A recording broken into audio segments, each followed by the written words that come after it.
Hello friends, welcome to more creative. दोस्तों, आज 15 जुलाई दिन बुधवार है। वही हिंदी महीना आषाढ़ और शुक्ल पक्ष की प्रतिपदा है। तो चलिए शुरू करते हैं आज की बड़ी खबरें।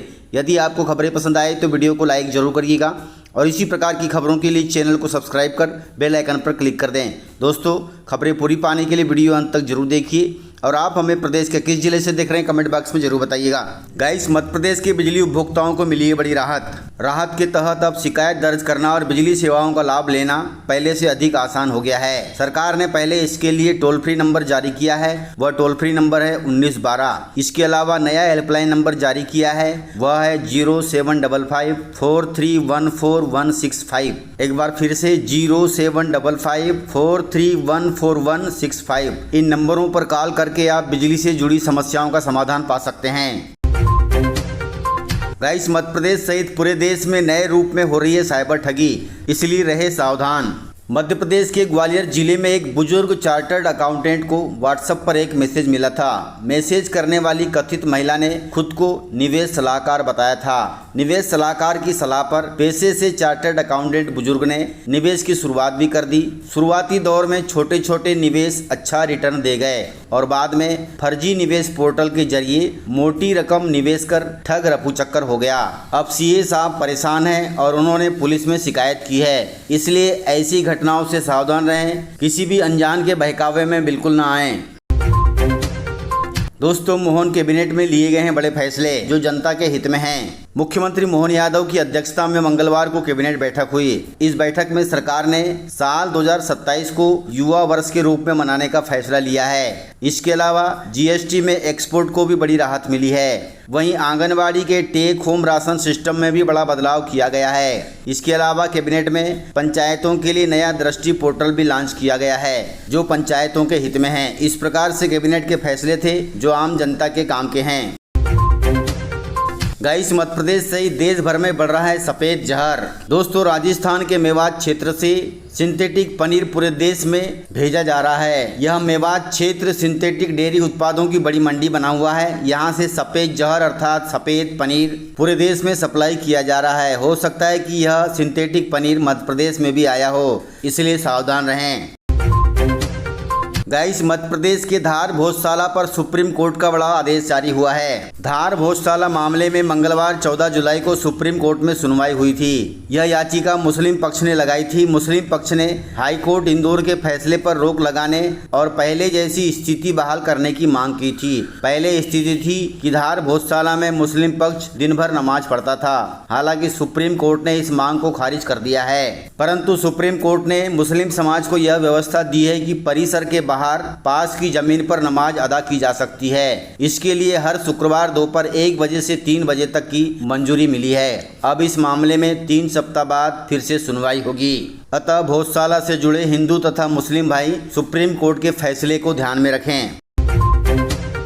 गाइस, मध्य प्रदेश की करोड़ों लाडली बहनें रहें सावधान, क्योंकि उन्हें सोशल मीडिया पर बहकाया जा रहा है।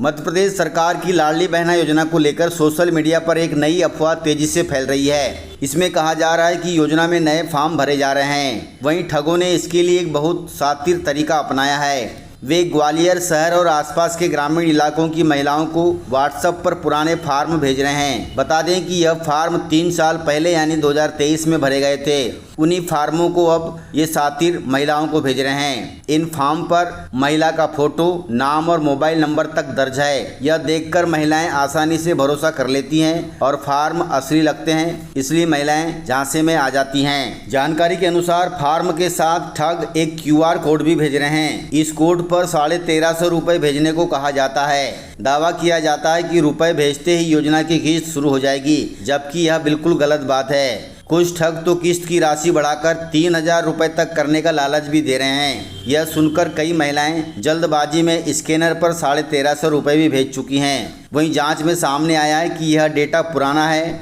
अब इसकी जांच पड़ताल जारी है। वहीं ठगों ने एक फर्जी प्रचार भी शुरू कर दिया है। सोशल मीडिया पर विज्ञापन चलाए जा रहे हैं कि लाडली बहना योजना का तीसरा चरण शुरू हो गया है। दावा किया जा रहा है कि जिला और तहसील स्तर पर 31 अगस्त तक शिविर लगेंगे। इन विज्ञापनों में महिलाओं से कहा जा रहा है कि वे पंचायत या शिविर में जाकर आवेदन भरें। कुल मिलाकर यह पूरा प्रचार भ्रामक है और प्रशासन ने इसे खास तौर पर खारिज कर दिया है। इसलिए इन ठगों के चक्कर में न आए। अभी सरकार न तो 3000 रुपये बढ़ा रही है और न ही नए फॉर्म भरे जा रहे हैं। गाइस, मध्य प्रदेश में शिक्षा व्यवस्था पूरी तरह से ठप हो रही है। वैसे तो मध्य प्रदेश के सरकारी स्कूलों में जल्द ही एक बड़ा बदलाव आने वाला है। राष्ट्रीय शिक्षा नीति के तहत कक्षा 8वीं से AI पढ़ाई शुरू करने की तैयारी चल रही है। सरकार चाहती है कि बच्चे शुरुआती उम्र से ही आधुनिक तकनीकी सीखें। दूसरी ओर इस योजना के सामने एक बड़ी चुनौती खड़ी है। शिक्षा मंत्रालय की परफॉर्मेंस रिपोर्ट बताती है कि प्रदेश के ज़्यादातर स्कूलों में बुनियादी डिजिटल सुविधाएं मौजूद नहीं हैं। ऐसे में कैसे AI की पढ़ाई होगी? रिपोर्ट के मुताबिक प्रदेश के 63,000 सरकारी स्कूलों में इंटरनेट की सुविधा नहीं है। इसके अलावा 38,000 से ज़्यादा स्कूलों में कंप्यूटर तक नहीं है, यानी बच्चों को कंप्यूटर छूने का मौका भी नहीं मिला है। वहीं प्रदेश के 45,000 से ज़्यादा सरकारी स्कूलों में कंप्यूटर तो हैं, लेकिन पढ़ाई के लिए इस्तेमाल नहीं हो पा रहे हैं। इसके अलावा करीब 8,000 स्कूलों में बिजली कनेक्शन तक नहीं है। इन सभी अभावों के बीच में कैसे आर्टिफिशियल इंटेलिजेंस की पढ़ाई होगी? सरकार को इस पर संज्ञान लेना होगा। ये सभी व्यवस्थाएं दुरुस्त करवानी होगी, तभी जाकर AI की पढ़ाई शुरू हो सकती है।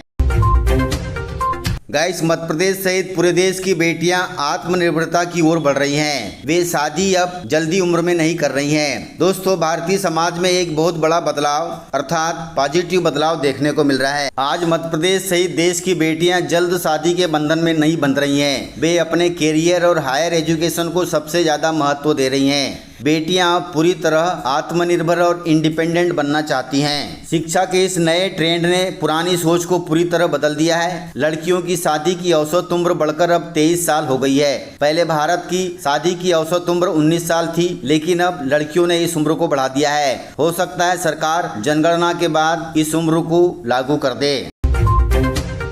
दोस्तों, भोपाल में 28 जुलाई से शुरू होगी सेना भर्ती रैली। यह रैली भोपाल के नाथू बरखेड़ा के स्पोर्ट्स कॉम्प्लेक्स में होगी। इसमें 15 जिलों के उम्मीदवार शामिल हो सकते हैं। रैली 8 अगस्त तक चलेगी। इसे लेकर भोपाल कलेक्टर ने बैठक कर तैयारियों की समीक्षा कर ली है। यह रैली अग्निवीरों के लिए होगी। इस अग्निवीर भर्ती रैली में प्रदेश के 15 जिलों के पुरुष शामिल हो सकते हैं। इनमें अशोकनगर, भोपाल, बैतूल, छिंदवाड़ा और दमोह, इसके अलावा गुना, हरदा, नर्मदापुरम, नरसिंहपुर और पन्ना के उम्मीदवार भी आ सकते हैं। वहीं पांडुरना, रायसेन, राजगढ़, सीहोर और विदिशा के भी अभ्यर्थी शामिल हो सकते हैं। रैली में 3 श्रेणियों में भर्ती होगी। इसमें अग्निवीर जनरल ड्यूटी, अग्निवीर तकनीकी और अग्निवीर ट्रेड्समैन। अतः आप सभी उम्मीदवार तैयारी करके ही इस रैली में भाग लें। दोस्तों, भारत में जल्द उपलब्ध होंगे 10 किलो वाले हल्के सिलेंडर। दोस्तों, पश्चिम एशिया में अमेरिका और ईरान के बीच संघर्ष ने दुनिया भर में ऊर्जा सुरक्षा को लेकर चिंता पैदा कर दी है। भारत में सरकार के आश्वासन के बाद भी रसोई गैस की सप्लाई पूरी तरह से बहाल नहीं हो सकी है। पिछले 4 महीने से लोग नए गैस कनेक्शन के लिए एजेंसियों के चक्कर लगा रहे हैं, लेकिन नया गैस कनेक्शन जारी नहीं हो रहा है। इसलिए लोग अधिक कीमत चुकाकर बाहर से कुकिंग गैस खरीदने को मजबूर हैं। फिर भी रसोई गैस समय पर नहीं मिल रही है।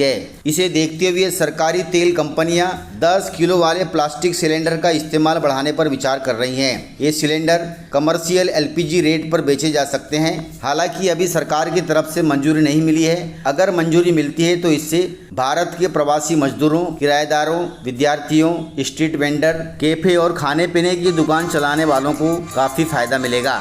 दोस्तों, इस प्रकार से खबरें थी। यदि आपको खबरें पसंद आई हो तो वीडियो को लाइक, शेयर एंड सब्सक्राइब जरूर करें। तो मिलते हैं सर अगले वीडियो में। तब तक के लिए जय हिंद, जय भारत, जय MP।